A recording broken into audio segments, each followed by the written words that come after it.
Hello दोस्तों, कैसे हैं आप सब। आई होप कि आप लोग अच्छे होंगे। तो आज मैं सेकेंड चैप्टर लाया हूँ। पैनोरामा बुक का है second chapter, me and the ecology beat.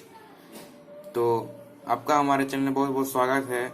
हमारे चैनल को कर दीजिएगा सब्सक्राइब, और अगर वीडियो आपको अच्छा लगे तो लाइक कर दीजिएगा और अपने दोस्तों को भी शेयर जरूर कर दीजिएगा। तो चलिए करते हैं अब वीडियो को स्टार्ट। नाम है me and the ecology beat, जो कि जॉन लेक्सियो के द्वारा लिखा गया है। आज मैं इसका समरी मतलब होता है सारांश। आज मैं आपको उसका सारांश बताने जा रहा हूँ। किसका? Me and the ecology beat. अच्छा, मुझे यह समझ में नहीं आ रहा है कि me and the ecology beat का मतलब क्या होगा। क्या आपको समझ में आ रहा है? अगर नहीं आ रहा है तो मैं बता देता हूँ दोस्तों। Me and the ecology beat, इसका मतलब होता है मैं और पारिस्थितिकी का नियंत्रण। क्या होता है? मैं और पारिस्थितिकी का नियंत्रण। तो जो me and the ecology beat है, यह एक व्यंग्यात्मक लेख है, एक उपहासपूर्ण लेख है, जिसे प्रसिद्ध निबंधकार जॉन लेक्सियो ने लिखा है। इस पाठ में लेखक ने इस तथ्य की ओर इशारा किया है कि पारिस्थितिकी के निबंध में भाषण देना तो आसान होता है, पर इसके संरक्षण हेतु कुछ ठोस कार्य करना बेहद कठिन और मुश्किल होता है।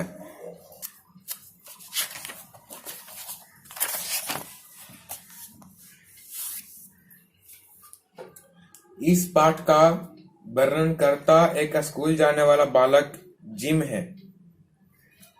यानी इसमें एक लड़का है जिसका नाम जिम है, जो विभिन्न लोगों के बीच अखबार बांटने का कार्य भी करता है।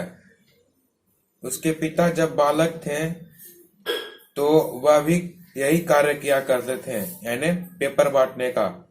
जिम को अखबार बांटने का कार्य उसके पिता की सहायता से मिला था।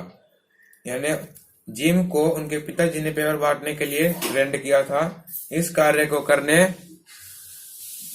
और स्कूल का होमवर्क करने में जिम इतना व्यस्त एवं उलझा हुआ रहता था कि उसे अपना मनपसंद खेल क्रिकेट खेलने के लिए भी बड़ी मुश्किल से कभी कभार ही वक्त मिल पाता था। यानी यहाँ पर एक क्वेश्चन बन सकता है दोस्तों कि जिम का फेवरेट या मनपसंद खेल क्या है, तो वह है क्रिकेट। शनिवार के दिन जिम अपने ग्राहकों के पास अपना साप्ताहिक भुगतान वसूलने के लिए जाया करता था। यानी एक सप्ताह पेपर देता था, और जब एक सप्ताह बीत जाता था तो जिम सबसे पैसा वसूलने जाता था। साप्ताहिक भुगतान प्राप्त करने के दिनों यानी शनिवार को जिम अपने ग्राहकों को सलाह देने का कोई मौका नहीं चूकता था कि वे कैसे अपने पर्यावरण की रक्षा कर सकते थे, लेकिन हर बार लोग उसी की खामियों को निकालकर उसका मुंह बंद कर देते थे। किसका? जिम का। एक शनिवार की सुबह जिम अपना पैसा लेने के लिए मिस्टर विलियम के घर पहुंचा। किसके घर पहुंचा? मिस्टर विलियम के घर। तो वह हमेशा की तरह घर पर न होकर नाटक कर रहा था। यानी जो था मिस्टर विलियम उसे पेपर लेता था, लेकिन पैसा देने में हिचकिचाता था। पर जिम ने उसे अपने घर के पीछे के हिस्से में पत्तियां जलाते हुए पकड़ लिया। उसने मिस्टर विलियम को सलाह दी कि पत्तियों को जलाना ठीक बात नहीं है, क्योंकि इससे हवा और हमारी परिस्थिति प्रदूषित हो जाती है। अगर हम पत्ते को जलाते हैं तो उससे एयर पॉल्यूशन यानी वायु प्रदूषण होता है। अगर पत्ते को अगर हम जमीन में गाड़ देते हैं तो वह जैविक खाद के रूप में काम आ जाएगा। मिस्टर विलियम ने पलटकर जिम को झपट दिया।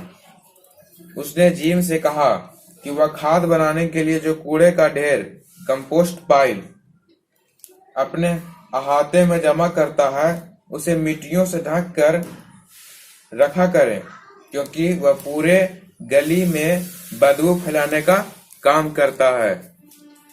जिम बहुत दुखी हुआ कि उसे मिस्टर विलियम ने उल्टा उसे डांटा, फटकारा। उसकी भावनाओं को चोट पहुंची, जिम की भावनाओं को। किसकी? जिम की। वह वहां से मिस ग्रीन के घर चल पड़ा। अब मिस्टर विलियम से पैसे लेकर वह मिस ग्रीन के घर गया अपना पैसा लेने के लिए। वह अपने घर के बाहर पैकेट में कूड़ा जमा कर रही थी, जिसे सोमवार को कचरा उठाने वाला ले जाया करता था, क्योंकि वह हमेशा शनिवार और रविवार को घर बाहर रहा करती थी, घर से बाहर रहा करती थी। कौन? Miss green. जिम चुपचाप उस कूड़े के ढेर को देखता रहा और इसके पहले वह इस बारे में अपनी नापसंदी जाहिर करता, इस बात को भाप कर मिस ग्रीन उल्टे उसी पर बरस पड़ी।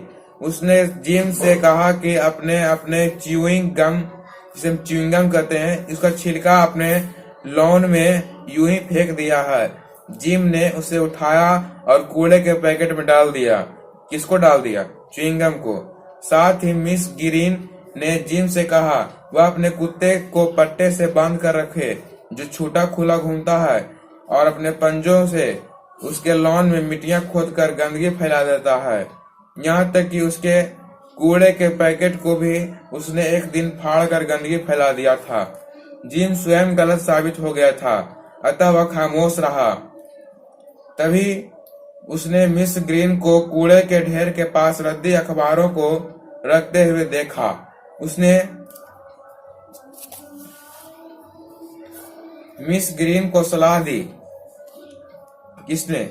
जिम ने, कि वह अखबारों के ढेर और एल्यूमिनियम के फालतू डिब्बों को एक अलग जगह जमा करके रखें, जिसे स्कूली बच्चे पुनर्चक्रण, जिसे इंग्लिश में रिसाइकलिंग कहते हैं, कर बनाने के लिए ले जाएंगे। मिस ग्रीन ने उसे डांटते हुए कहा कि पिछली बार उसने वादा किया था कि इन चीजों का वह स्वयं स्कूल ले जाएगा, पर उसने कभी भी यह काम नहीं किया, इसलिए वह इस मामले में खामोश ही रहे तो बेहतर होगा। मिस ग्रीन की बातों से निराश एवं दुखी होकर जिम वहां से पैसे लेने के लिए मिस्टर जॉनसन के घर की ओर बढ़ चला।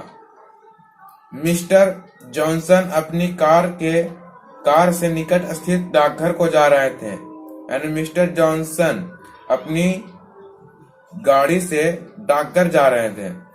यह जानकर जिम ने उसे इतनी छोटी दूरी को पैदल तय करने का सलाह देते हुए कहा, यानी कहने का मतलब यह हुआ कि मिस्टर जॉनसन और पोस्ट ऑफिस या डाकघर की जो दूरी थी बहुत कम थी, फिर भी मिस्टर जॉनसन वह कार से जा रहे थे। तो जिम ने कहा कि आप कार से न जाकर पैदल ले जाएं, इतनी दूरी के लिए आप क्यों कार का उपयोग कर रहे हैं?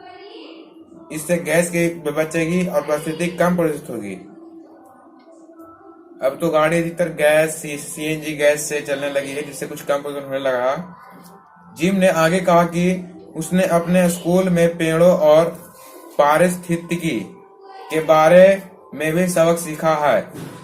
इस पर मिस्टर जॉनसन ने उस पर ताना कसा कि क्या इसलिए उसने अपने घर में मिस ग्रीन के घर में की ओर जाने के लिए छोटा रास्ता बनाने के क्रम में रास्ते में पड़ने वाले पौधों और ताजी घासों को कुचलकर नष्ट कर दिया था।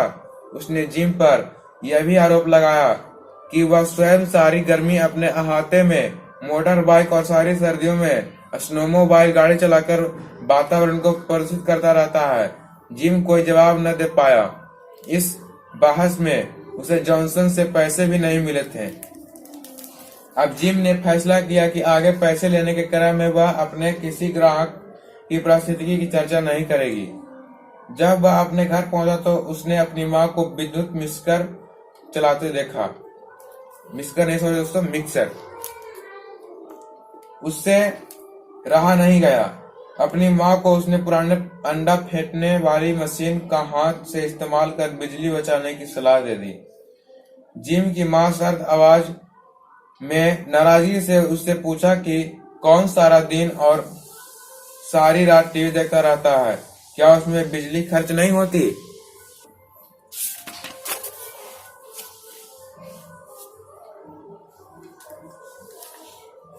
पाठ के अंत में वर्णनकर्ता जिम पछताते हुए कहता है कि पारिस्थितिकी के संबंध में कोई भी व्यक्ति कुछ नहीं करना चाहता, सिवाय उसके और कोई उसकी सुनता ही नहीं।